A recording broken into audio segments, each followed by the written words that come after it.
Welcome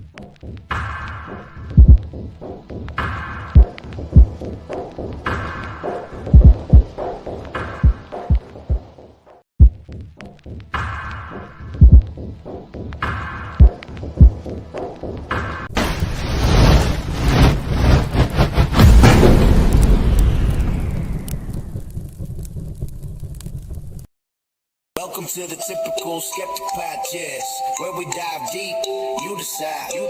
Questioning the matrix, from UFOs, where the shadows unknown reside. Rob Khalil busting myths like ghosts in the night.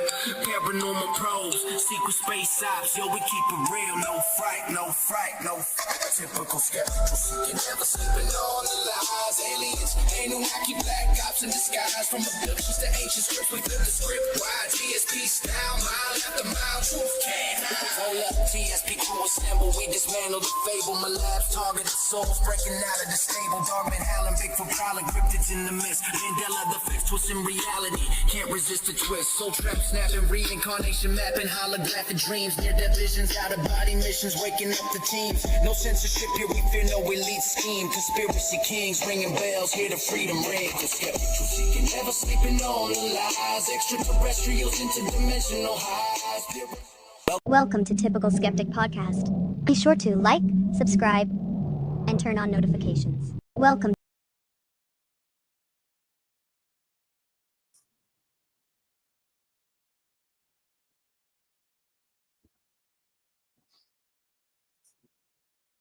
Hey guys, welcome back to another episode of the Typical Skeptic Podcast. I'm really excited about my guest today. I wrote up a thing for it. I wrote ISIS Unity Consciousness. What is Project 30? Gina Virginia Casella live. I think let me see here. Gina returns to the Typical Skeptic Podcast for a deep dive into her new project. Gina and I go back to last year's Full Disclosure Now event where we were roommates and took a road trip together. Now we're reconnecting to explore what she's been working on, the meaning and the purpose behind Project 30, ISIS Consciousness, and where she sees the project going.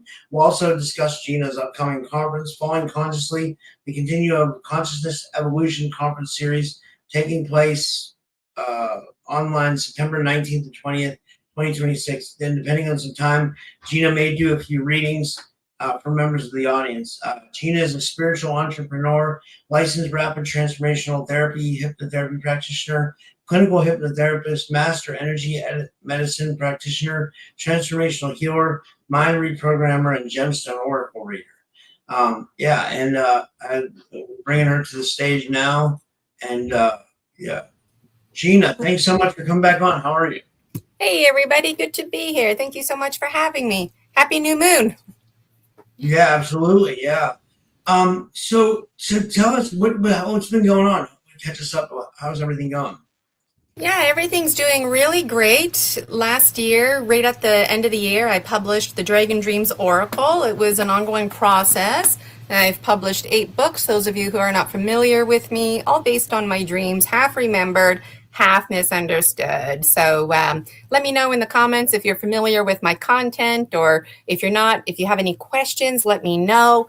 I used to be really shy to talk about things like spiritualism, because when I was a kid, I had spiritual experiences. Everything seemed normal to me. But one night when I was in grade 2, 2 angels came out of my wall, and it traumatized me. It triggered me. It was not some magical experience by any means. My hearing and vision took a hit. Life goes on. I become a public school teacher. My health takes a hit. Very long negative story short, my life fell apart.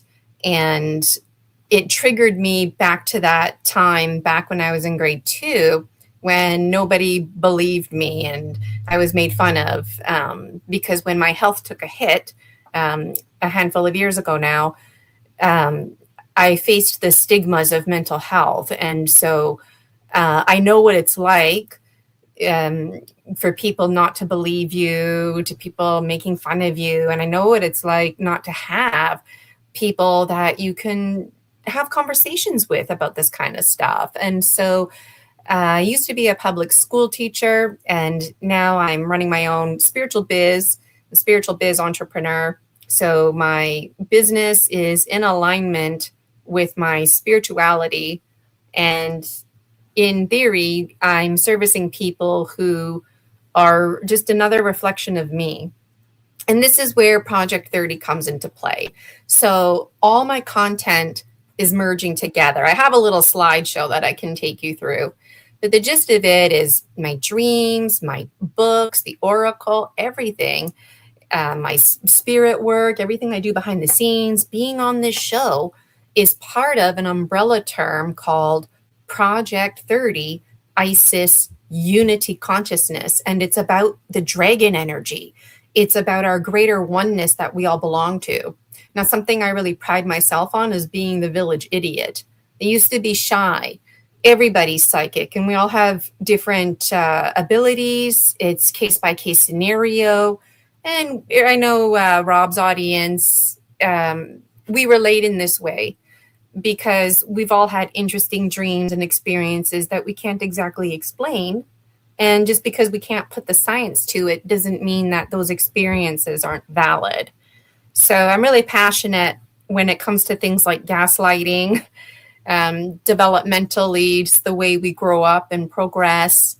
So for me, this is actually a bigger picture. Just yesterday, I was having a conversation with somebody about public education. And we were talking about how there's so much advocacy for Indigenous studies in particular, because it's super lacking, right? Yeah.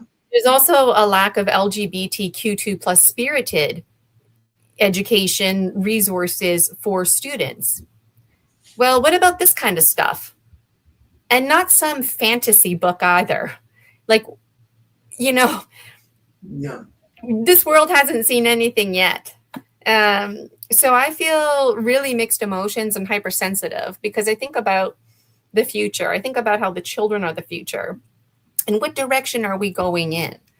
And so the dragon, when I had my severe panic attack, I didn't know it was a dragon. I think I was kind of shy and uncertain because I never really, I've always liked dragons, but I never really felt like a dragon connection. When I was a kid, I wasn't obsessed with dragon figurines or anything like that. And, but when I had a severe panic attack, it was actually me, age 7, in this dragon form, sitting on my chest, kind of going on strike. So all of this is available now. My books, my oracle, I became an energy medicine practitioner. A big part of that was facing my own shadows because honestly, I was scared. It's hard to believe, but I was genuinely terrified of ghosts and spirits and angels. Now I'm doing safe extractions of intrusive entities. Now I'm constantly talking to, I don't even know who. I've let go of categories. And so the Dragon Dreams Soul Tribe Collective, my audience really ranges. There's this huge gap. There's folks who, they talk about this stuff all the time, whatever. Huge gap. Then there's people, they're just stepping into this. They're scared, they're alone. And it's easy to forget for a lot of us when we were like that. And a lot of us, we're still like that. We can't even talk to our families. We come on shows like this to connect. And so it's my double mission, if you will. One of my missions is I've come to learn through my gemstone readings is to focus on story medicine, moving from medication to meditation, transforming trauma into treasure. Absolutely, there's a time and a place for medication. There's a time and a place to have a good night, hit the whiskey. There's nothing wrong with that. But when it comes to our emotions, our false inhibiting beliefs, who we are, the dynamics that dictate our very thoughts, feelings, opinions about ourselves, and the limiting beliefs that hold us back, feeling like we're not enough, like things aren't available to us, like there's something wrong or different about us, especially that last one. There's absolutely nothing wrong or different than anybody who's listening to this right now. There's nothing wrong with you. You're not weird or anything. If you're thinking or feeling that, it's because you're a minority in a community that's not like-minded, not in right relationship with you. And recognizing that can be really traumatizing, being an outcast, because our very survival is based and rooted in community. So when you're not jiving with the community, that's a very big problem. So the good news is there's online communities today. So we're just getting the party started, really, 2026. I'm committed to hosting 4 online conferences each year. The first 2 were a huge success. It's, phenomenal feedback from the presenters. They didn't expect to experience healing themselves, but that's the power of story medicine, because when you share your story, you share your medicine. When you receive a story, you receive medicine. But the very process of sharing your story and having a live audience there, taking it in, even if it's a replay, the knowing that somebody is receiving your medicine is very powerful. And several presenters that I've had admitted, one of them publicly admitted, Julia Ankerhaven, and others admitted to me behind the scenes, and it happened to me too before I presented for the first time, that there's a lot of ugly tears that come before when you're putting your presentations together. Because a lot of people, when they share their story medicine, they just do it in nonchalant, chit-chatting kind of ways. But when you come and present at a conference like mine, where you have a structured presentation with a beginning, a middle, and an end, there's an intention. You can only really make 1 or 2 points. You have 35 minutes maximum, right? And the process of putting that presentation together in itself is extraordinarily powerful. And then for the audience to receive it. Julia Ankerhaven, if you watch the replay and whatnot, you can even see the lightness and flushing of her blood and her whole body benefiting. So it's really awesome. And even people like Julia, it's a really good example for me to fall back on, because behind the scenes, she helps me out with monitoring and whatnot. And so the first conference, I asked her to be a dragon speaker, and right away she was like, no. A very strong, firm no. But then the second time, I was pleasantly surprised. She was on board. She really pushed herself. At one point, I thought she was going to back out. But she persevered. And now, if you've been following her, all these amazing things are happening to her.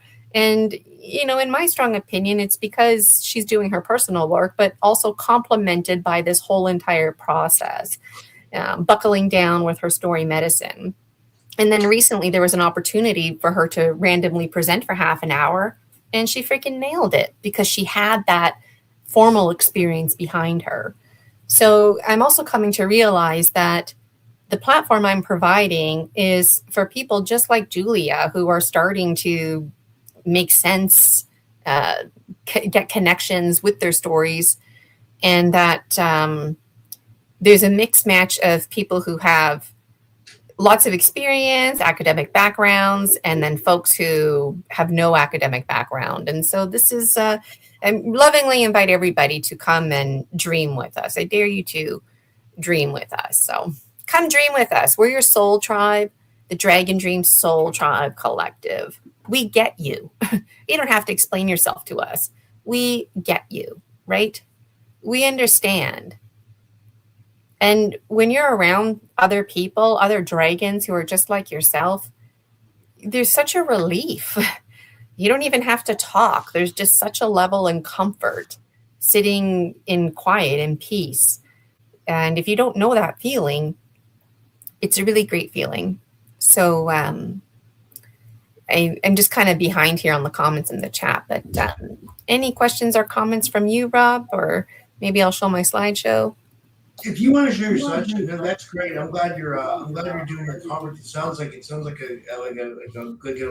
going to be awesome. Let's do your slideshow because that'll give people a good overview. You know. Yeah. So I'll just put it on screen share here. Oops, wrong button.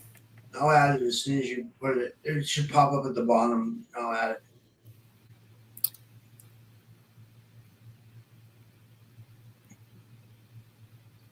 Okay. Oh, I know. Whoops, sorry. I got to open up my PowerPoint. Okay. That's always a little bit tricky, I find. It makes you open up your PowerPoint. Anyways, okay. Just doing this again. And anybody out there catching the replay, feel free to connect with me on my body. Okay, can you see that okay? Yeah. All right, so I've done this presentation a number of times. I'm not going to go through all the slides. Oh, can you hear me? Yeah, I can hear you. Okay. Good. So I'm going to But skip a lot of slides. Oh, go ahead. I'm coming through your speaker. I gotta see what's going on. Like, let me see if I can edit the microphone settings. Let me hit reduce background noise on yours, and I'll hit reduce background Oh, noise. you got to on mine. pause yourself. Yeah, make sure you pause yourself. You mean mute or like? Mute, sorry, mute yourself. I got you. Okay, I got you. Yeah, okay. All right, so Rob's muted himself. Hopefully you can hear me okay. So I'm not going to go through all of these slides. This is just a handy kind of multi-purpose presentation that I have here. So this is my cool little symbol, the Venn diagram. Huge fan of the Venn diagram. Like I said, all my content is merging together. And the umbrella term is Project 30, Isis Unity Consciousness. And yes, it does have to do with the Egyptian god Isis. And I'm still figuring it out all through dreams, half remembered, half misunderstood. And I invite you to come and join our co-dreaming ecosystem. Your soul tribe awaits you. Yes, you. This is a really fun picture. This is what the AI generated. I'm new to this kind of stuff here, so that was really fun. Anybody who's interested in speaking or attending one of my conferences, the topics really range. We talk about all kinds of things. If it's not on here, it's welcome to be on here. We talk about ghost stories, rules of the mind, bringing home missing children and missing soldiers. We talk about things like different star nations and much, much more. So I'm the dragon visionary behind it all. We've got some dates lined up, so there's always something going on. I like to hang out live. So if you wanted to host me on your show, reach out to me. I'd absolutely adore to be a guest. And I also host a show called Story Species, Story Medicine. And this is informal, where you don't have to like have a presentation. We just chat about whatever spiritual experiences you have, or your thoughts on esoteric literature, or an interesting dream you had. And my show is for everybody. So you don't have to feel like you have to have a background. And I don't challenge my guests. I don't investigate. If you use the language angel ET, I use what you use. So please come on my show. I can't get enough story medicine, and it's important that I have diversity. This is just a little flash of the dates. The next conference, Falling Consciously, Saturday, September 19th. So I published books. I also created a mini movie, two actually. The first one was called Lushing. And most of my dreams are light and fluffy, but I'm telling you, some of my content straight up makes me feel uncomfortable. And that's why I really pushed myself to speak out about it, because I'm realizing this business of me being the village idiot. I talk about things, I don't know what I'm talking about, but other people do, and so I really delight in this. So who are the Dragon Dream Soul Tribe Collective? Like, we take charge of our lives. Our lives aren't perfect, but we live consciously so we can die consciously. We don't believe for a second that contracts are permanent. So I get really passionate when I start talking about the Akashic Records. Just reiterating my mission here, that we're a story species, walking, talking trees we are in our own right. So if you'd like to be a guest on my show, initially I was targeting published authors, but I'm finding what's interesting is my platform seems to be a stepping stone. So folks who have been on my show have been published authors, but now I'm getting people who are not published, but what they're going to do is work with the transcript that YouTube defaults to creating. Because like I would tell my students when I was a teacher, talking is writing. So when you're talking, telling your story, sharing your story medicine, you're actually writing a book. It's just the style is talking style. It's informal. And that's absolutely okay. So if you wanted to publish a book and you're feeling shy about it, don't. It's a stepping stone. I really must insist. So if you wanted to be a speaker at the conference, there's a little bit of criteria here. There's some due dates, timestamps that I work with. I need to start promoting. So, I need stuff like a picture of you, And I also asked the presenters to provide me with a backup video of their presentation, because you know what? If we have issues when we're live, it can be really disappointing to the audience. So it's important to me that I have a backup video or a backup speaker, and the audience is aware of that. And we had really great feedback from Promise of Spring and Summer Days. And I can't afford to pay for my speakers, but what I do is I offer them one of my gemstone readings. It takes a good 45 minutes to do. And I also provide them with a free membership to Isis Unity Consciousness Project 30. There's a membership. It's a $30 value. And days like today, I send out like a special video. Usually I do it on the Sunday, but I was a little bit behind. So these were the dragon speakers from the first conference. Really have a lot of appreciation for them because they help to set precedents.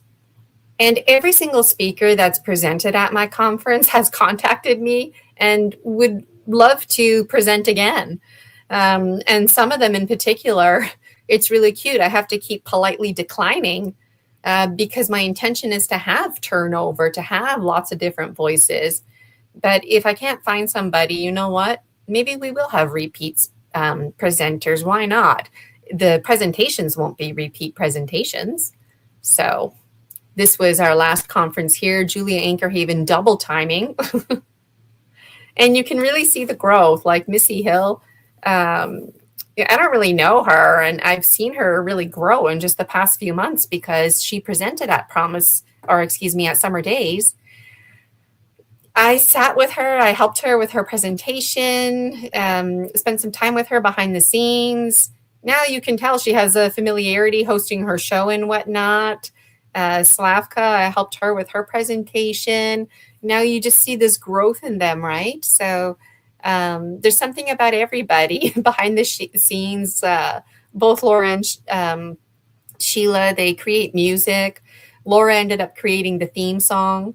So there's all this like connecting that comes, and this is all part of the co-dreaming, the co-ecosystem that we all belong to. And of course, I always highlight Jason H here on the right because there's something mysterious about Jason H. He's known as Missing Time 420, and a lot of people don't know how he looks. So there he is there. Falling Consciously, that's the next one. It's online. Absolutely would adore for you to be a presenter or to tune in live. I actually provided Rob with a discount code. I have one as well. You can find it on my Buy Me a Coffee, but for what it's worth, you can look at the bonuses in the Project 30 Isis Unity Consciousness membership, because one of the bonuses is getting a free link to my online conferences. So it's a real dragon delight. If you're wondering what the shape of the day looks like, this is it right here. And I forgot to tell you, okay, so there's two initials, DJ and JS are committed speakers to my conference. And later on in the show, remind me and I'll tell you what the actual names are, okay? So we open the virtual doors at 8:30. I hang out with you. It's a prompt start at 9. I welcome you. We light candles. We get busy. We open sacred space. You journey to the pine tree forest. Then I talk to you a little bit about what Project 30 is and who the Dragon Dream Soul Tribe Collective are. We get a little bit of healing. I'm not sure what the healing is going to look like right now, if it's going to be music, a meditation, but some kind of healing. And then we've got our speakers back to back. There's a 20-minute break in between each one. And before you know it, the conference is over. The last two conferences, we were able to stay on schedule. So I know this schedule works. And I really respected the presenters and appreciated them because they honored their time frames. You know, it's one thing to go be a little ahead, a little behind. For me, it's completely unacceptable to be like 45 minutes behind and that kind of stuff, right? So it does happen to the best of us, but this is the intention. And it made for 2 fantastic days, and I am anticipating a third fantastic, phenomenal, extraordinarily beautiful round coming up this September. So I thank you. We return from the Pine Tree Forest, close sacred space, connect with the chat a final time. play the closing video, and then that's a wrap. And the value you get from 8:30 in the morning till 6 p.m. is a phenomenal dragon steal of a deal, in my strong opinion. So the next one will be in December. If you're feeling excited about presenting, but maybe September doesn't work for you, this is another date that you can look forward to. But let me just finish wrapping up the speakers for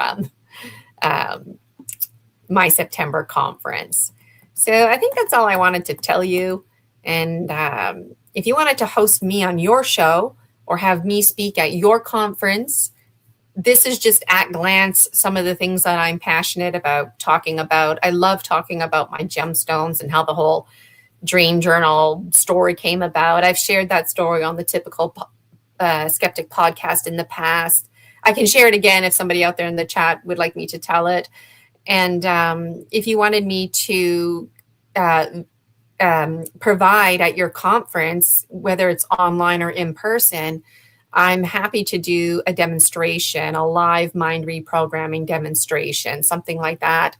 I think could be really effective to show people the power of the mind. And I'm also happy to vend with my gemstones. So look out for this symbol, especially that Venn diagram in the middle. That's us. That's our special Dragon Dreams Soul Tribe Collective symbol. You've got the basil on the left, dragon on the right. And you can find me on Buy Me a Coffee, YouTube, Facebook. It's free to follow me. I lovingly invite you to follow me on Buy Me a Coffee because then it defaults you to getting in on the emails. And then you just get in on stuff like this. Like I told my members today, I was going to be live on your show. So this is another cool image that Canva generated. If you belong to the membership Project 30 Isis Unity Consciousness, then only those dragons exclusively can reach out to me for a discount code. So if you're looking to promote me and maybe make some money, this is a way that you can do it. If you want to promote me and donate the money to the greater cause, just giving it to my pocket, that would be appreciated. All funds raised go towards the administration and overhead costs. So that means putting the conference on, my personal time and whatnot. So there's always much to be said. I used to come on the Typical Skeptic podcast regularly, not so much anymore, just schedule-wise.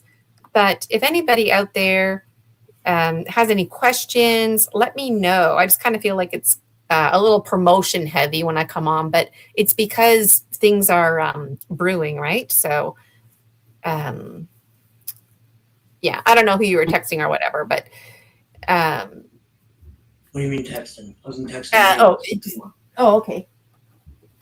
So if anybody had any questions, then you can let me know in the chat, and I'm happy to answer them.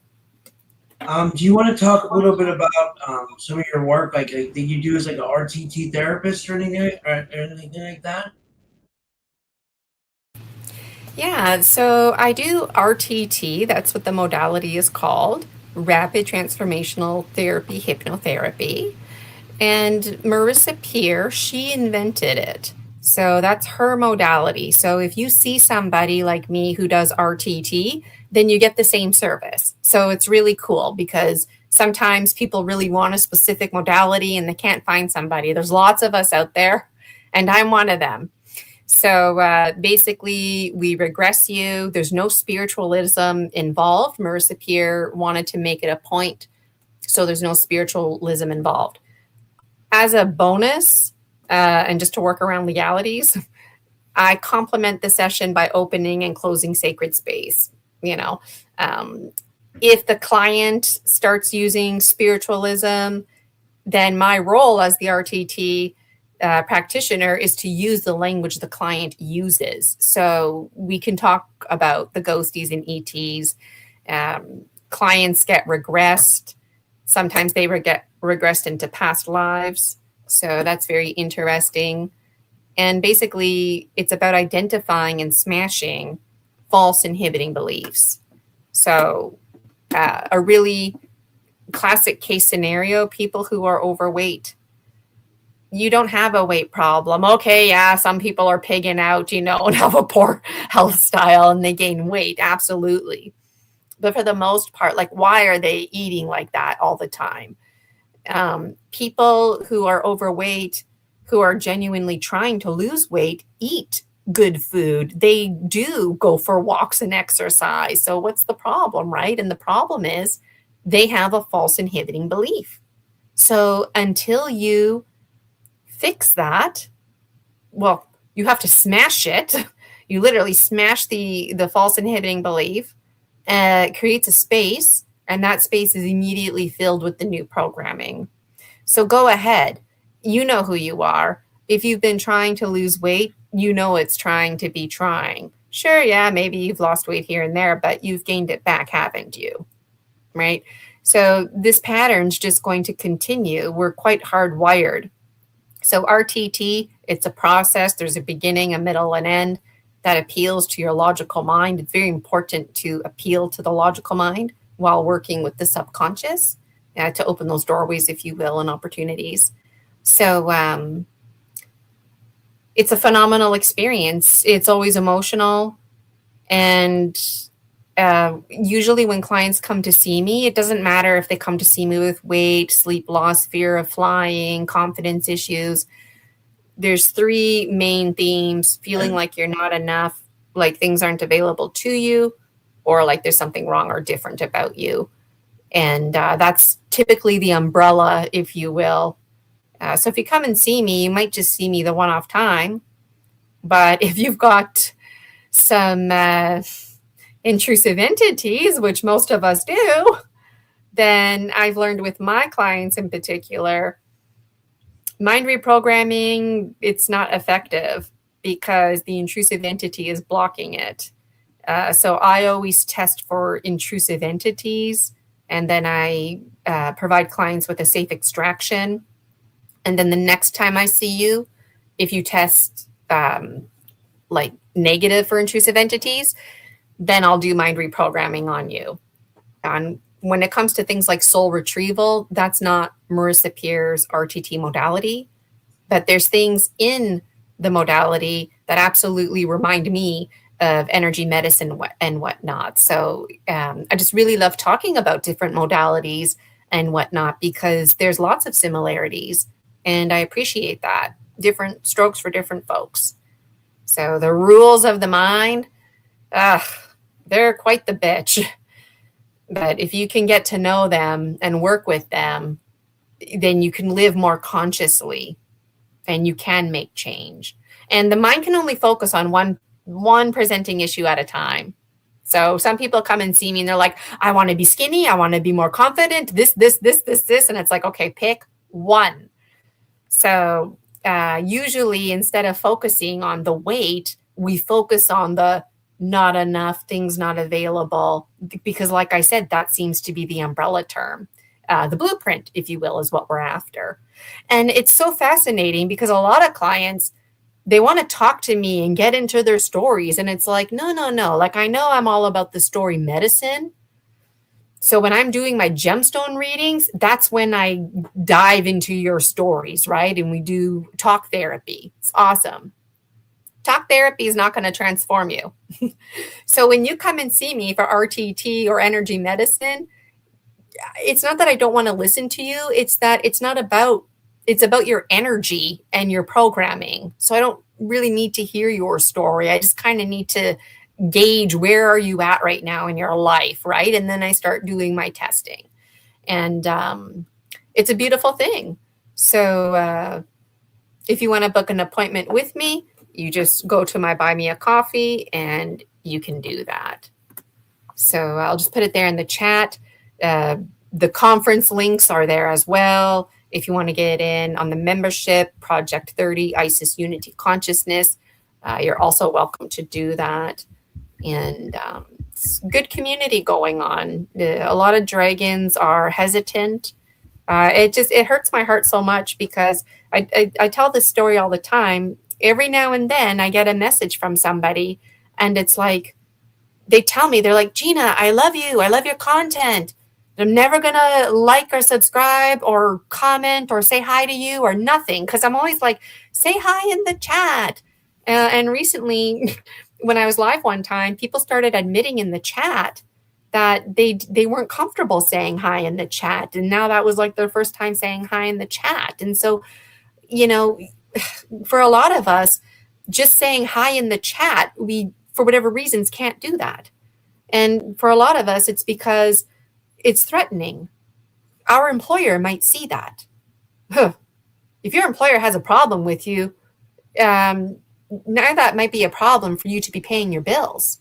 So we need to remember, when we're sharing our stories, when we're chatting with our own like-minded community, everything is very whatever.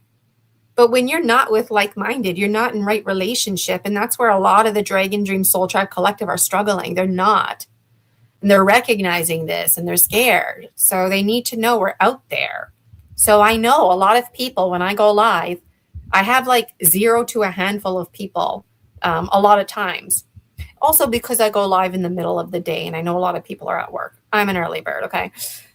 But then I get like 100 views. So I know the message is getting out there, right?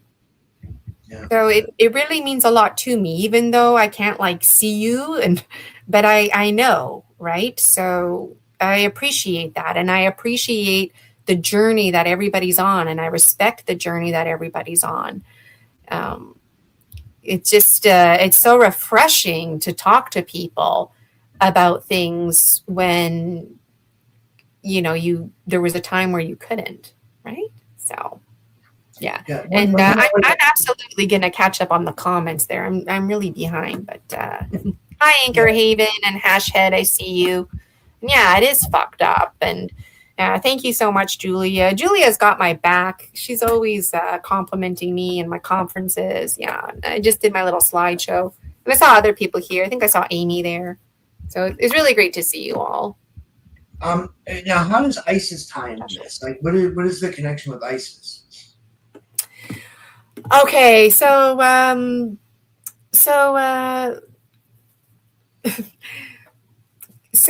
sometimes when you're dreaming and then you're like, that wasn't a dream, but it wasn't a lucid dream. So I was like daydreaming, and I was sitting in my living room, and in my peripheral vision, because not seeing is seeing, this is the duality that I work with. My cat, Rosie, she has a lot of white fur. So I saw white. But then all of a sudden it got up and it was huge, and it was a big, giant white tiger with big, giant copper eyes in my freaking apartment. And I felt no fear. And typically, like, an experience like that would freak me out straight up.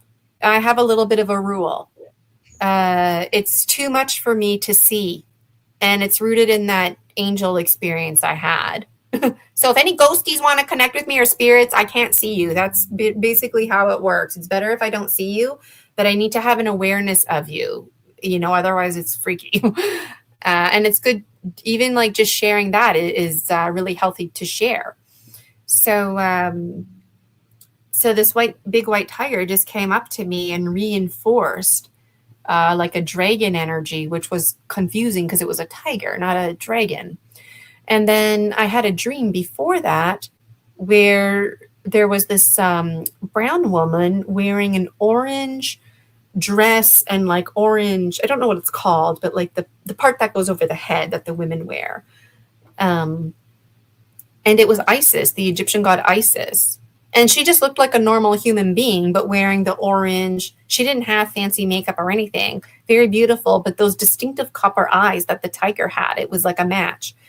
And she was in my kitchen, in my condo, making some kind of buns with ham and cheese. And I thought it was weird.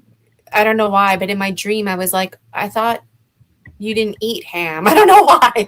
But it wasn't about that. It was some kind of sticky bun. And in my dream life, I don't eat. So when there's food that's present, and I'm smelling it and eating it, it's around me, then those are the clues, at least in Gina world, that I'm experiencing more than just like the everyday kind of dreaming world, you know? So she didn't even really talk to me. It was just a knowing, but it's like, I'm here for you and you belong with us. You are us. And this dragon business and my content and my dream life unfolding. Like I said, a lot of my content, it's very light and fluffy.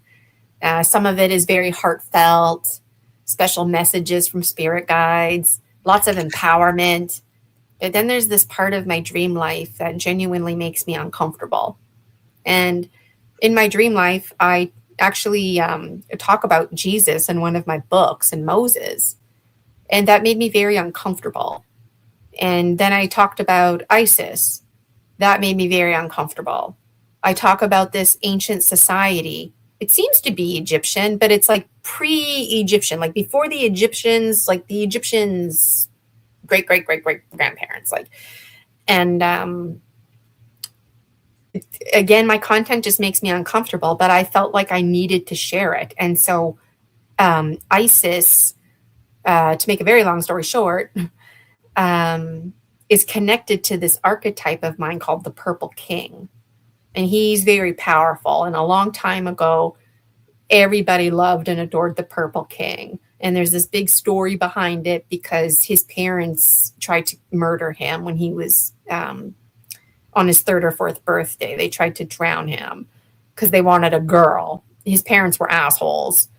And the older brother, he was trained not to like his little baby brother because the older brother was the brother. And anyways, it's just like stupid story, right?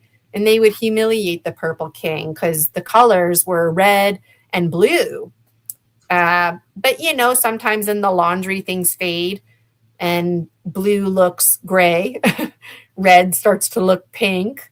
So those colors, purple, gray, pink, you know, blue and red get mixed up in the laundry. Those became like a way to shame the baby prince. Like, you don't belong with us, so you're wearing a different color. Like, just real asshole parents. So anyways, this big story that unfolds. And by the end of it, the Purple King returns and everybody loves him. And the big brother is actually the one who goes on a search for his little brother because there's cats in the story. See, now one story leads into other stories, right? But there's these cats in the story that used to live with the Purple King and his family. But the cats, there's this other story where long ago the cats were experimented on. So they're actually like people consciousness inside a cat body, but they couldn't speak, right? They just like meowing and stuff and licking themselves like cats, but in their brains, right? So when the Purple King was very young, like a baby toddler, the cats basically parented him and took care of him because they realized the situation with the parents. And he did have nannies that greatly loved him. But the cats basically, different cats, end up saving him when the parents try and drown him. They literally take him into the deep end and then just walk away. And he's like, hey, I'm drowning, help. And they're just like walking away. It's very sad. So the cats are like, oh my God, they get in the water and save him. And they don't know what to do. And the cats have like this conversation. They're like, we're not bringing him back there. So the cats commit to raising him. It's kind of like a Tarzan story, but the cats take care of him. And there's like all this purple, like special places in the forest that have purple flowers and whatnot. And it's symbolic because the purple colors that the king was wearing, purple's like these shameful colors, right? So anyways, at some point, Isis is his descendant. Isis is like a great, I don't know how many lots of great granddaughters. And so long ago, women used to have lots of power, but long ago, women had like no power, right? And there's like conversations about Isis and the cats. The cats somehow communicate to Isis because the cats live for a long time and it's the cats who actually have all the information. And Isis learns information from the cats, and she also hones in on her own psychic abilities, but she has to keep it all secret. And I'm still figuring it out, but somehow I've tapped into this because it's part of my Star Nation family, and I didn't know any different at the time. But this is before my life fell apart, like just before, like I thought my life was falling apart, but then like before like I became homeless, like I think back to that, and it's like it was important for her to show up at that time, you know. So and it's just such a beautiful story about the Purple King. And I talk about things like Moses splitting the water. Did he split the water, or did the water work with the situation? Did Jesus walk on the water? Or did the water and sea folk make it possible to create like a solid space for him to stand on?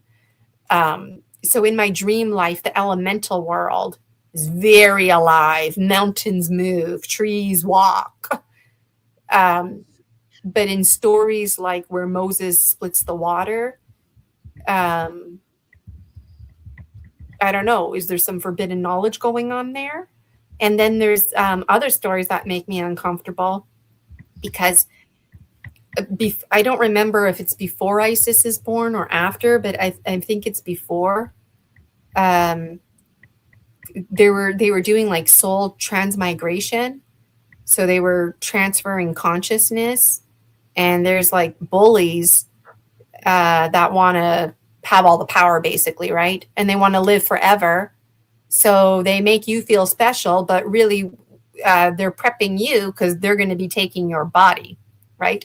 Well, it gets to a point where they get obsessed. They want every single body for themselves. So your body, yeah, that's not your body anymore. That's their body that they're going to be taking. They want the picking and choosing. So there's like this uncomfortable storyline where in the temples, there's like all these mummies, right? And that's what those mummies are for. It's because when these elite folk, these bullies need a body, that's their storage place, if you will. And there's gaps in the story too, of course. And this is all based on dreams, half remembered, half misunderstood. But like some of the stuff talks about birthmarks on the body. And because people had to cover up. This was a hot climate, right? So you want to wear something light, you know, so you're not getting sunburnt and whatnot. But people were covering up more than they needed to be. And in my story, it's like men and women could only show their eyes. And nobody even really knew what a body looked like anymore other than their own. And this was... They made the people feel like there was some kind of religion and respect attached to it, when in truth, at least according to this storyline, I'm not saying this is all literature. This is one story, okay? But in truth, the bullies don't want anybody to know what anybody's body looks like, because when they take your body, you're going to recognize them, right?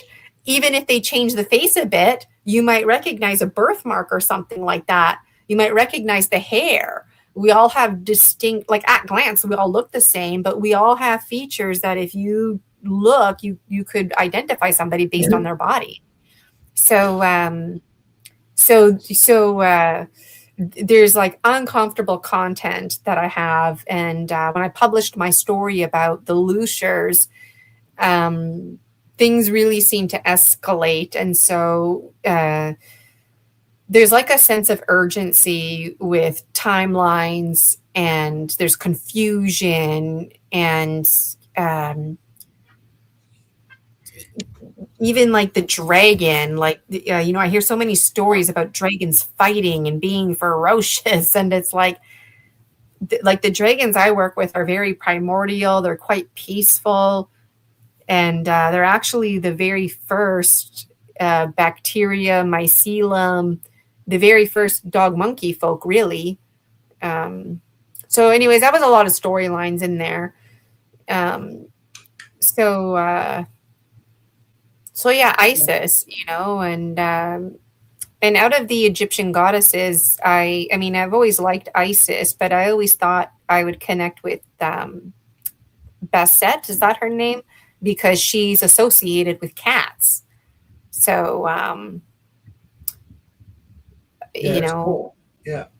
yeah. And so the color orange is really special to me because of the orange outfit that she wore in the dream and the copper eyes. So it's really special. Yeah. This is cool. I mean, maybe I can ask you one more question, and if you want to do a couple readings, like you can if you want. Let me see here. So when we're talking about the ISIS 30 project, like what inspired that, and like where tell people a little bit about like what it looks like is as like to live it actually every day rather than like more than just like a spiritual concept. So my books, my oracle, everything, it's merging together. So right now where I'm at, I'm hosting shows, I'm on shows like this, I offer services, you can buy the books, the oracle. So I'm spreading the word. This is stage one, if you will. My gemstone readings are a huge part of Isis unity consciousness. There's that key word, unity. So we're supposed to unite through our story medicine, not through our differences and things that we fight over. We're supposed to connect through our story medicine without getting hung up on categories so we can find some common ground where everybody is respected and we can stop denying ourselves. We always deny ourselves. We don't need to be doing that. There needs to be space for this, just like I was saying, in public education. So we need to make the familiar we need to make the unfamiliar familiar. Like when you watch the news, this kind of stuff should just be part of the news. Positive, negative, ET stuff, spiritual experiences, this should be like your children should be coming home from school with books about ETs, not fantasy books about ETs, but like an actual book where it's like a true story that's documented and we talk about it, that kind of stuff, right? And it is getting there. So the way my understanding is that it's going to work is that there's 30 of us and we work as one big group of 30. We work as two big groups of 15.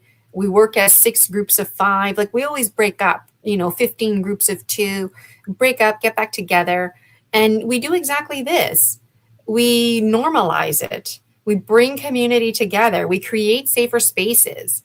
So me financially, I'm a bit like I'm offering the conferences online to reduce the cost and to try and connect with more people. I'm striving to connect with more people. So, and it's all about quality.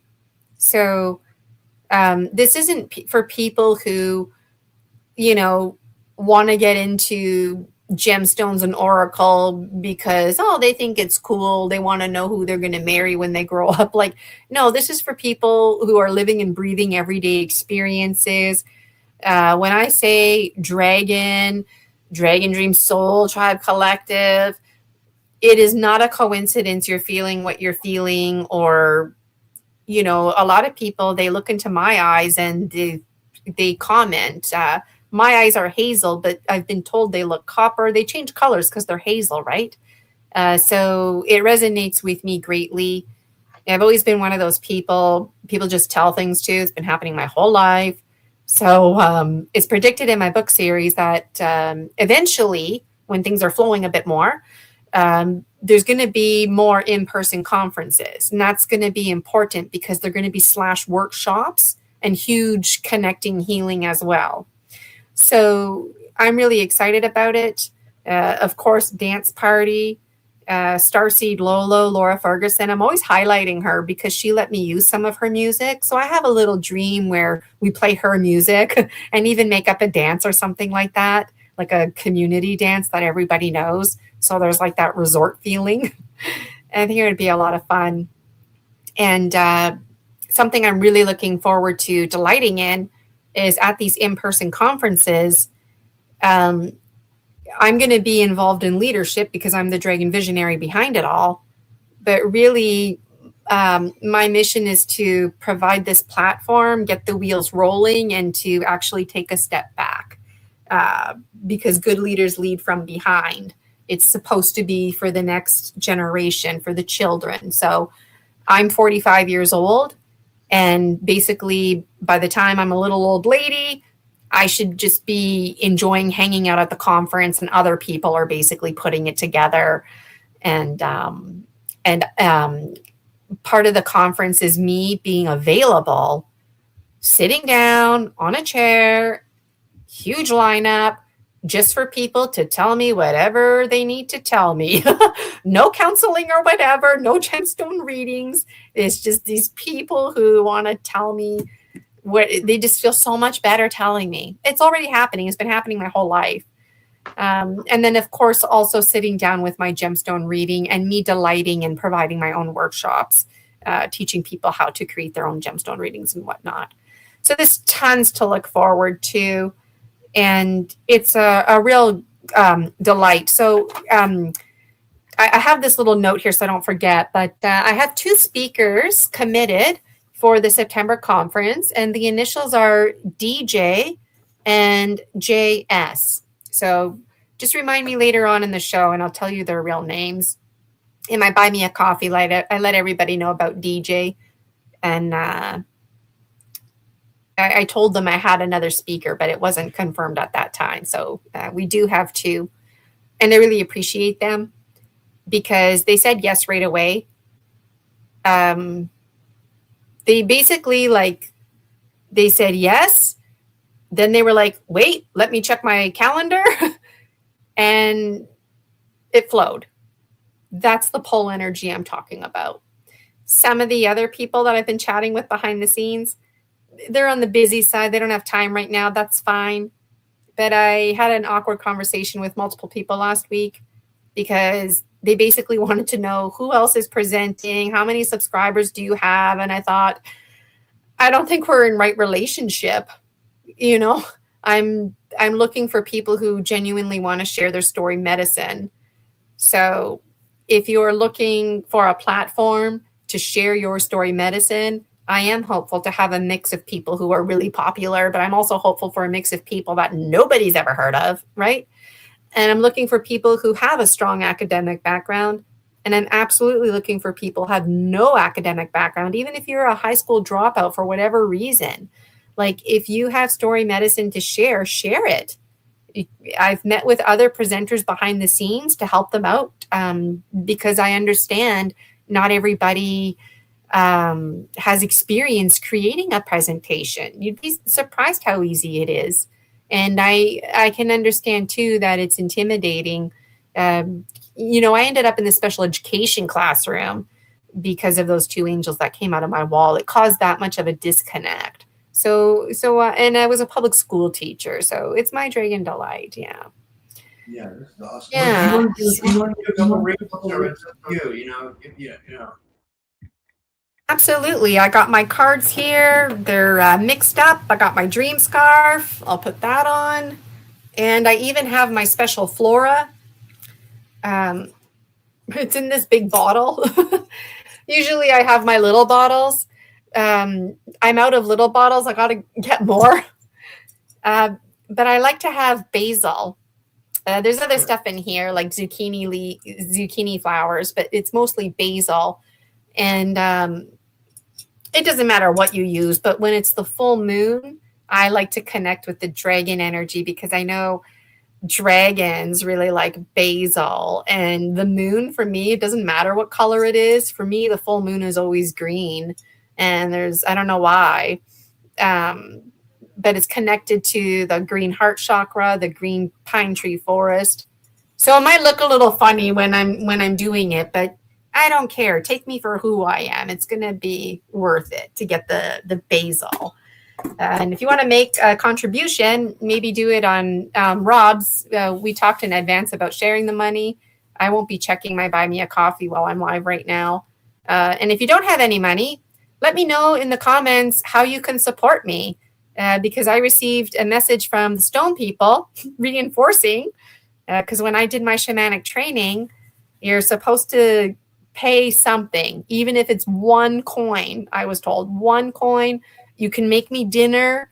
So if somebody's local, but if you can't do that, then, maybe you can put a referral on my professional Facebook group. You can put a positive comment in my Buy Me a Coffee. You can formally subscribe to my YouTube channel, right?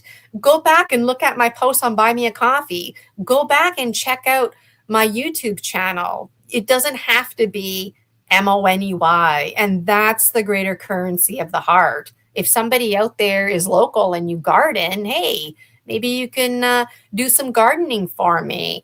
My dad's having a hard time with the soil. Anybody got some good compost?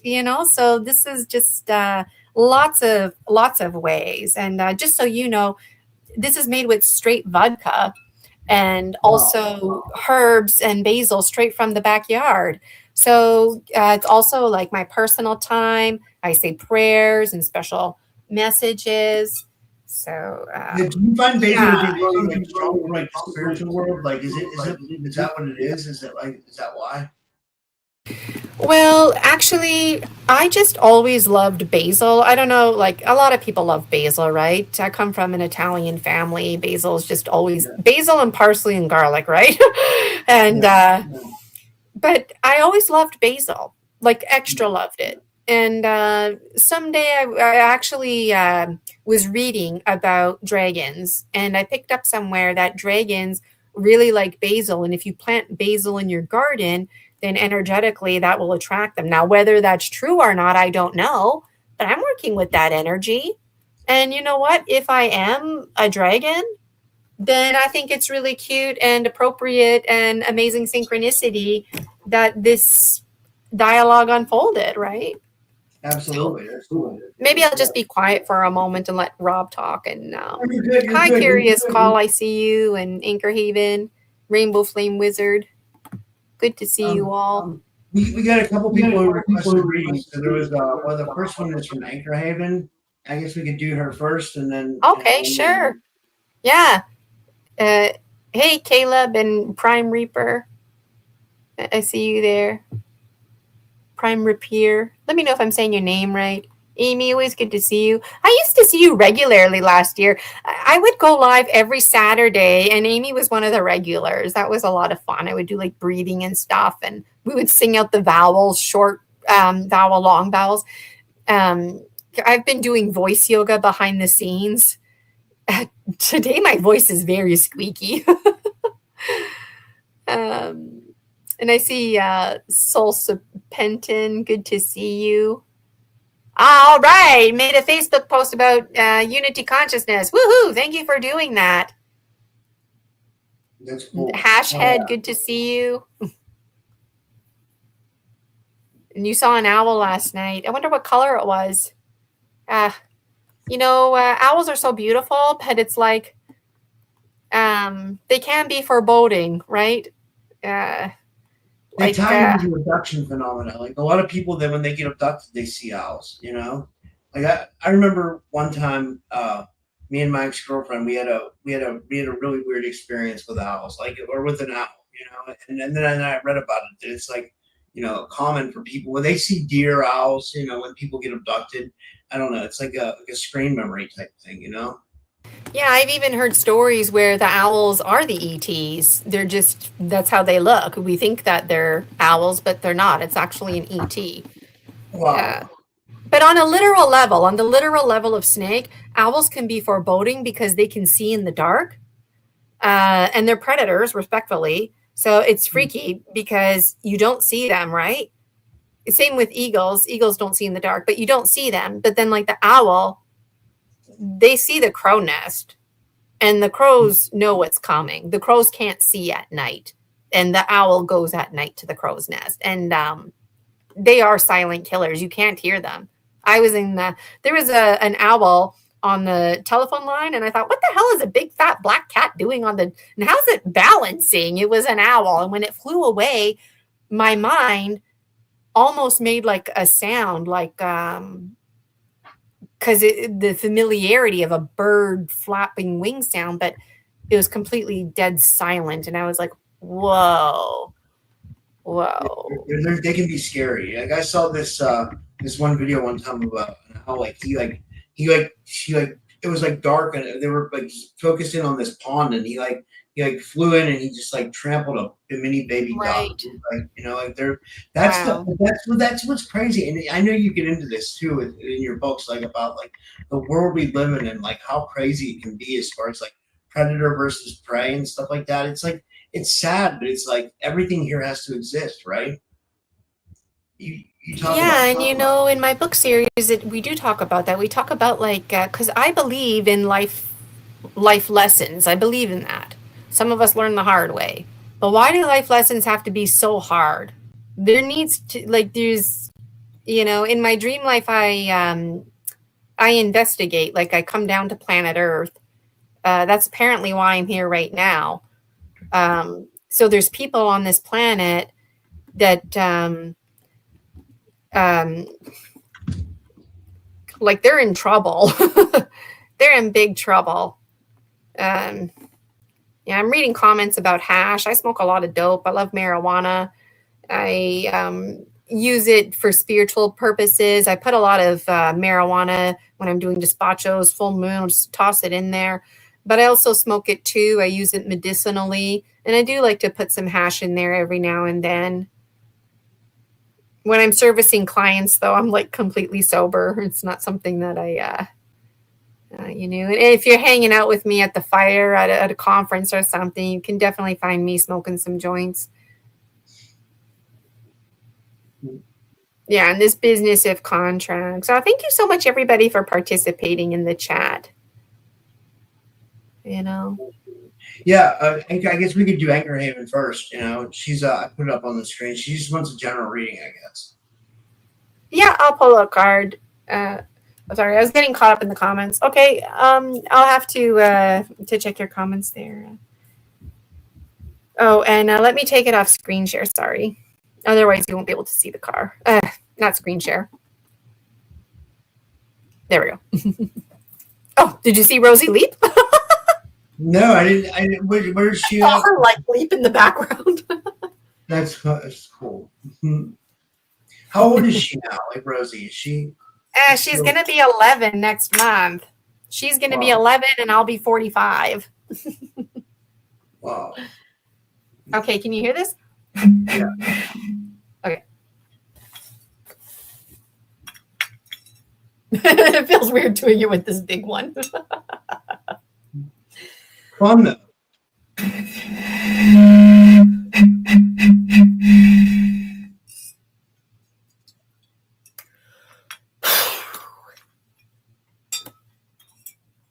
Okay, Julia. What's the message for Julia? Oh, yeah, feels good. Full moon trade and luminous on the full moon. We've got the basal flora. Julia, my hands are going like this. I don't know. Come see, come saw, like this, like that. My palms actually, yeah, like immediately free will. Julia, something's going on with you and free will.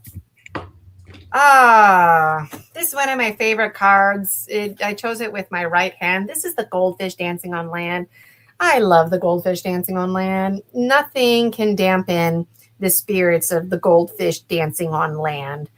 I don't know, Julia, if you're familiar with the goldfish dancing on land. There's a number of stories, but ultimately the goldfish dancing on land inspires all of us to laugh off life, to be a bit more lighthearted about things, but also, this business of shape-shifting, you don't always have to shape-shift. You might just have to change your perspective, because the goldfish shape is also the place where you put the key. It's the lock. So this is reminding you that you are your own answer. You don't need a key to get in the door. You are the key, but assholes will have you believe otherwise. And it says here, the key is remembering there is no key. or locks or limits to the journey of the mind. And there's quite a grotesque story. I don't know how much time we have today, Rob, but I tend to get into stories. So just let me know if we need to be moving it along. No, you're But good. oh, go ahead. Time to be moving it along. No, you're good. You can. Oh, okay. So just briefly, the goldfish dancing on land was like, there was lots of folks down here, but they weren't like consciously aware, like the goldfish. Developmentally, they were like reptilian, small furry animals, not even really. And ETs came here, and basically the goldfish understood energetically that they were safe, peaceful ET folk, and he also understood that they would die. They didn't understand this planet, what food to eat and whatnot. This was also before the time of the moon. So during the day, it was scorching hot, and then at night, it was freezing cold. So these ET folk had to live underground, and it was the goldfish on land who taught them all the secrets, tips, and tricks. But because the goldfish, the people had to live underground, the goldfish would stay above the ground and just like parade around all day and make them laugh and do silly things. But the point is he would do things where it was like there was food that they could eat, right? So then at nighttime, they would come out and go to those places. But the goldfish dancing on land was obsessed with shadows and understanding time and space, because he had an awareness that the world was moving, but he like couldn't prove it or anything. So he started putting all of these big stones to follow the shadow. So arguably, like when you see stones in a big circle, that's the goldfish dancing on land doing that. And in the sky, it got the attention of different kind of ET folk, and they were a bit ahead in terms of time and space and this kind of information. And so they thought, oh, that's a clock or something. They understood it was measuring time. So, and also the goldfish that dances on land can go in. He's more of an amphibian, in and out of the water. It's just such a delight to tell all these stories. He needs shadow. So it's important for him to have like lots of places where he can find refuge, So that's another reason he would like sit in the shadow. And then when the sun would move, he would like go sit in the next shadow. And anyways, these bully ETs came, and it was really hilarious because at one point, they were bullying the goldfish on land for information, and he wouldn't give it to them. And he was like, you know what, if you've been spying on me, you should know all this information. And he was genuinely upset that all of this time folks were spying on him. And so he was genuinely thankful that he was dramatic and everything like he was, because he really liked entertaining people. And so it's quite the grotesque way this scene ends, is that the ETs throw him on the land and they dehydrate him. They deprive him of water. They deprive him of shadow. And at some point, the goldfish dancing on land dehydrates. And in the dehydration process, his tail and fins start curling in. And he's like, ooh, like, smells good, right? It smells like fish jerky.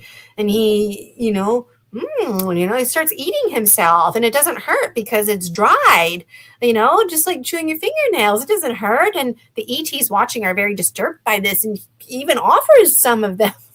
And then eventually he just dies. And Mother Nature and the whole entire everything that exists on this planet, completely horrified, mortified. And going back to the color orange, the goldfish is like very orangey looking. And to honor the goldfish, the first fall came into effect, and then the first winter was followed. So, in the fall, the leaves change color. That's to like bow down and respect to the goldfish dancing on land. And arguably his, I don't know if his body was cremated. I kind of forget the details now, but he's underground. He's down in the water, but deep down in the water, there's caves, and some of the caves, there's no water in there.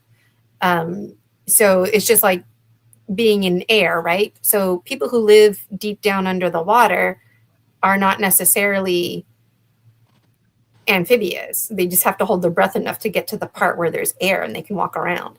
So anyways, this is just like really, there's so much to be said about the goldfish dancing on land. And as I was talking, I was making connections about Julia, because I know that Julia is working with sea turtle energy like a lot of us are right now.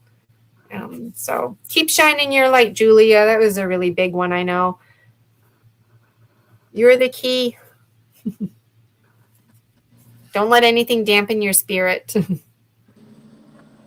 Wow, that was great. I'm gonna move to the next one. That was amazing. The next one is Curious Call, and let me see if I can put it up. There we go. Okay, and I think she's just reading. Yeah. Curious Call. Okay.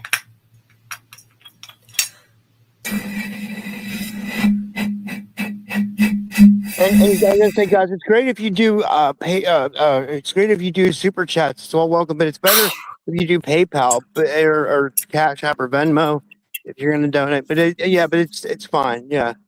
Well, the main reason is YouTube takes 40% of like the super chats. That's a number one thing. But then also, like, I want to split it with Gina too. So it's like it's better to do PayPal. Or Sorry, go ahead, Gina. I'm sorry. Yeah, 40% is a lot. I didn't realize that.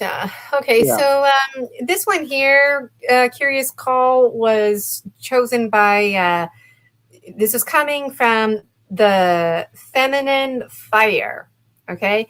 And you're being reminded to sing your song. You might not even know your song, but there's archetypes and aspects about you. So like myself personally, I'm the rainbow in the dark. I'm the heart that knows my part. I'm the goldfish dancing on land. I am the snake who uses my hands. This poem spontaneously came to me. So that's how I knew it was my song. So you've got a song to sing. There's images for you to work with. So start meditating on it. If you already have something that you're working with, you're being invited to make it more formal, and then you're being invited to sing it. It doesn't mention it here, but anything to do with singing songs, harmonization, that has to do with the wise and well whale and orca elders. So if you're feeling uncertain, you don't have to worry about getting hung up on words, because that's the point of the wise and well whale and orca elders. They know what you mean. They'll help harmonize things and smooth things over your song. And your song has to do with your whole entire life, past lives, since time primordial. The concept of personal energy signatures, metaphorically linked to music and identity. So listen to music. Not just guitars and pianos, but nature's music, birds chirping, grasshoppers, cricket sounds, all of that. And pay attention to your body. If you're thinking for a second, wait, I think that chipmunk barking sound is like part of my song. It is. That's the communication. And let us know. Keep us updated with it. And this is card number 43. Well, So I like your deck. 7. Your deck's really cool. When did you publish that? Recently, or? I published it December 2025, but it's like a 2-year-old deck that I've been working with. And it had the original. I used to have cue cards. Julia, your card was 26. So 8 energy, infinity. Oh, remember I was going like this with my hands? Oh, infinity. Okay, that was a cool little connection. Yeah, these images come straight from my dream journal. Wow. No AI. And if you purchase the Oracle deck, some of them you can see like a glare from the camera. So, okay, yeah, on the literal level of snake, it's a glare from my camera. But in the process of making these, I was cropping that glare out. And something told me, no, Gina, don't do that. Because it's a ghost, a spirit, some kind of ancestor that only the dragon client would know, presenting, connecting to them. And I did stamp each card with my bloody tampon. So Mhm. That's really special too. You might not notice it when you look at it right away, but when you work with the Dragon Dreams Oracle and then you start noticing this stuff, it just, um, and even the colors, like I recommend using the strobe light or having a lava lamp or something like that because the gold kind of glitters and it's just, let your senses guide you. I provide a little booklet. Use it, don't use it. It's whatever you are resonating, Yeah. So hopefully that was helpful. Yeah, Thank you for that. and then we got one more. We got one more is from Rainbow Flame Wizard. I think this is Arno. I'm pretty sure it's him. Yeah. And somebody said that they shared Isis Unity Consciousness. Like, who was that? Because I can give that person a reading. Remember what I said. If you can't make a money donation, like, what else can you do? Let us know in the chat.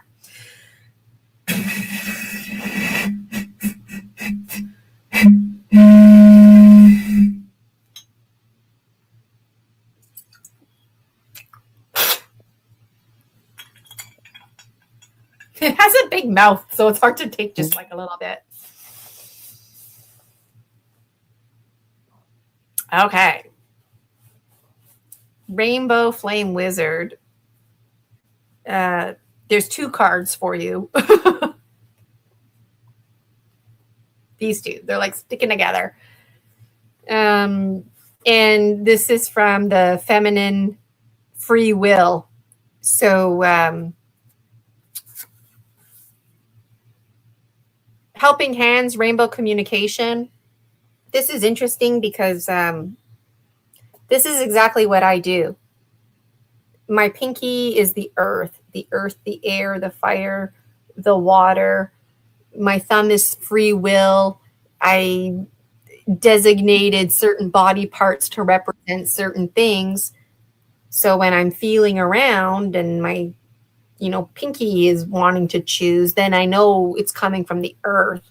So you're being encouraged, Rainbow Flame Wizard, to start getting to know your body as a dowser, and also recognizing that it might not be like it could be dowsing sometimes, like that feeling, but sometimes it's also a communication. So like maybe a feeling in your shoulder might represent a certain spirit guide connecting to you, whereas a feeling in your back might represent something else. So our hands were one of our first toys. Connect with them, build language. And then the other card that got pulled was, do you really want what you're asking for? And this actually came up recently in one of my collective readings. It's just asking, there's just like words here, like whatever you want right now, Rainbow Flame Wizard, if you got it, would it really be a good thing? Would it really? Like in the long term? If you didn't get it, why would it be a bad thing? And you might be thinking, oh my God, as if she said that, like if I don't get it, my whole life is going to fall apart or whatever. But like, maybe it's because this matrix is over, right? So before your life falls apart, living more consciously, being more proactive, right? Because everything exists in a state of permanency. So I can see why these 2 cards wanted to present together to you, because I get a vibration that it might be challenging for you right now because you want something and it's not happening. So talk to your guides about it and start developing like a language in your body, and start trusting in those feelings. So I hope that was helpful. So I don't know where Rob went. I guess I'm going to hijack his show. So I'm seeing Katie's comment. I said I feel like Isis collecting stones. Yeah, and Unity it is. Katie, Unity was named before Hacked Million in love it. Is there anybody else that wants a reading, or I guess that's it, or I don't know. I'll wait to see if someone else wants one. Hi, Jason. I see you in the chat. Hi, Christy. Hi, S. Roberts. Robs. Oh, yeah. SW Rob, I see you. And Christy, hi. It was good seeing you yesterday. Mike, I see you.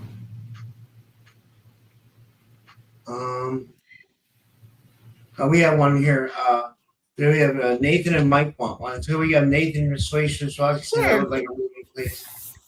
Yeah, hi Nathan. I remember last time you got one. So it's nice when people are returning and you get to know the deck and the deck gets to know you.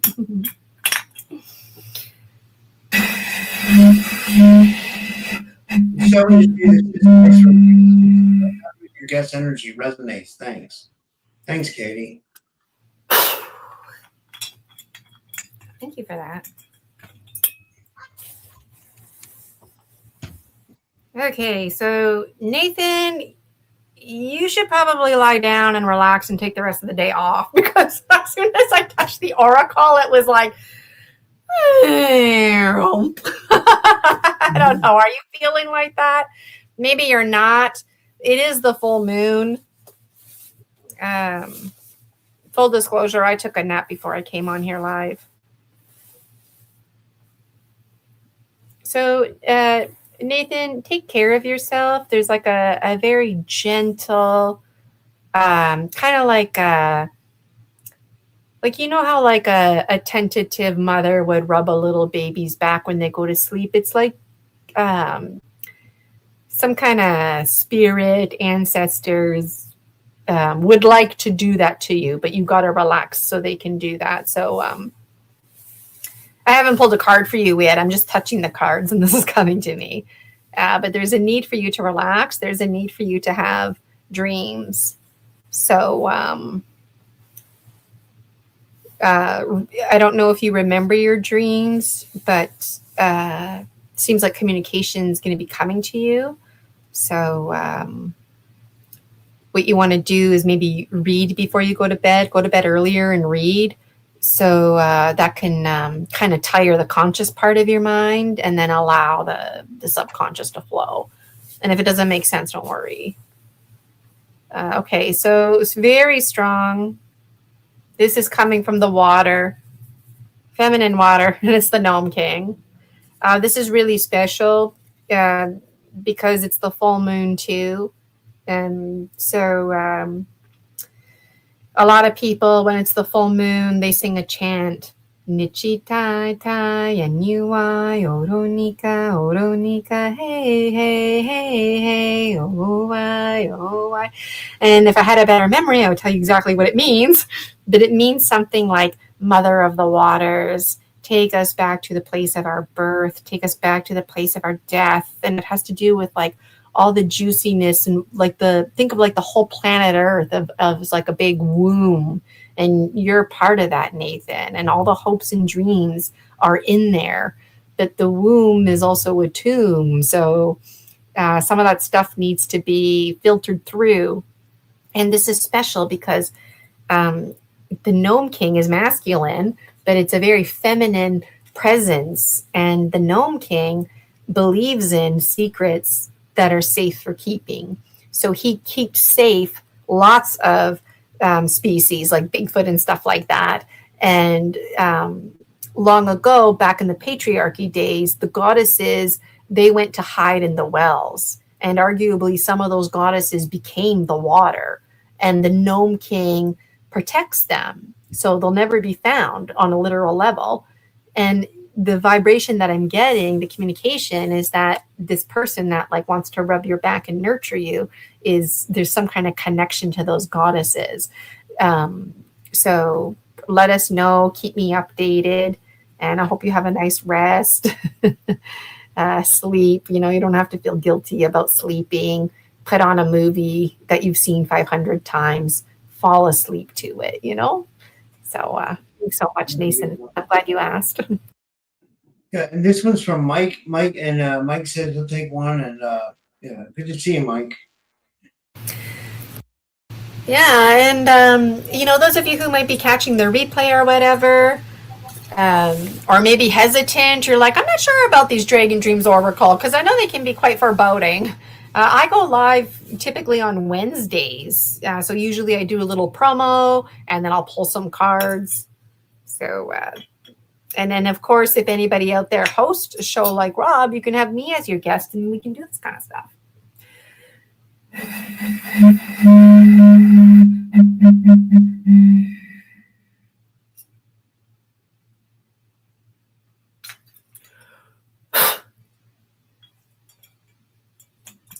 It tastes so good. I don't drink this, but I just love it. Anybody else out there ever put basil in vodka? Okay, you too, Mike. You gotta rest because that rocking feeling that I was getting is like there too. You need to rest. Let me just sink into this here. What's a special message for Mike? All these cards. Oh, okay. My masculine hand. Yeah. So, Mike, you're looking for something, aren't you? Okay. My index finger. Got my gloves on. The earth, the air, the fire, the water. This comes from the masculine water. Once upon a time, pets are family, sanctuary, responsibility, and accountability.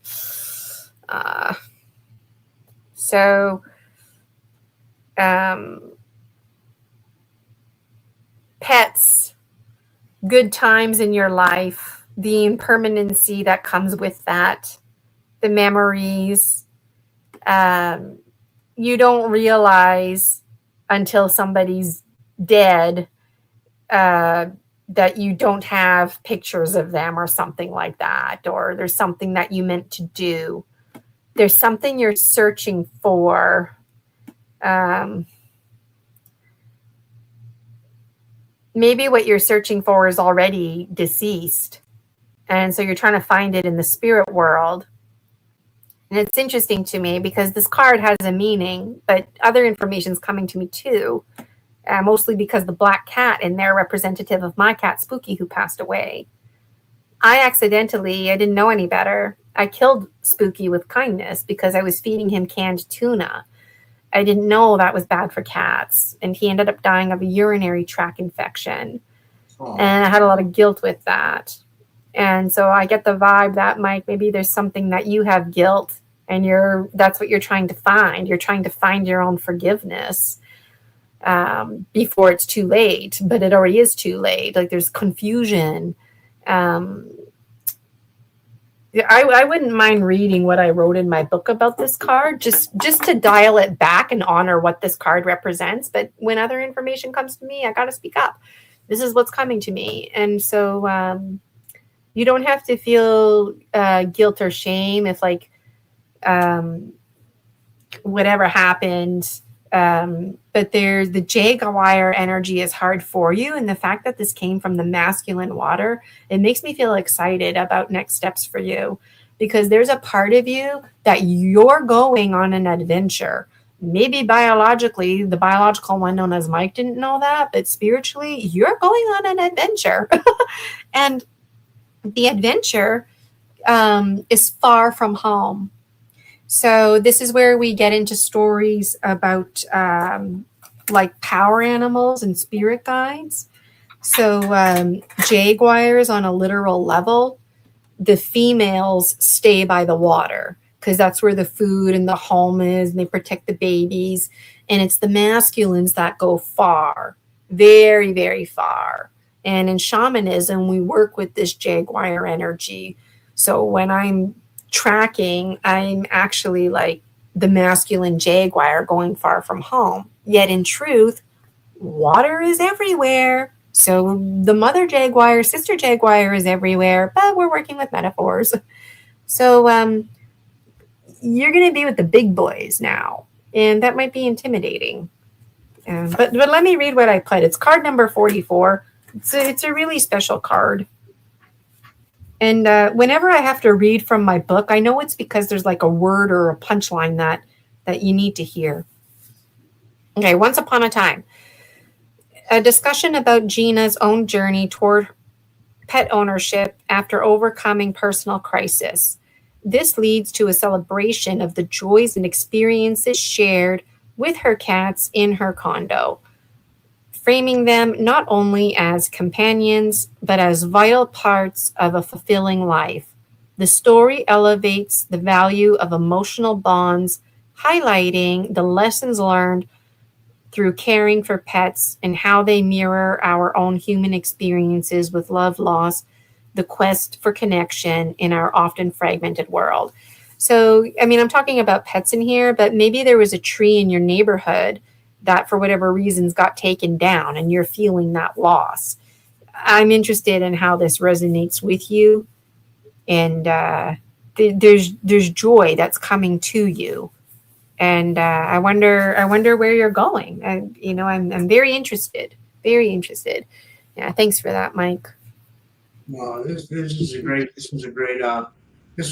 show, Gina. This was awesome. Yeah. Well, do you want to tell people where they can find you? And thank you for doing this today. This was awesome. Yeah, and you're absolutely welcome. And Mike is saying spot on. I feel that it's been going on for years. Okay. And thanks for responding right away, because a lot of times people don't respond, or they'll just kind of be like, thanks, that resonates with me. But it's like, well, how does it resonate with you? Tell me more.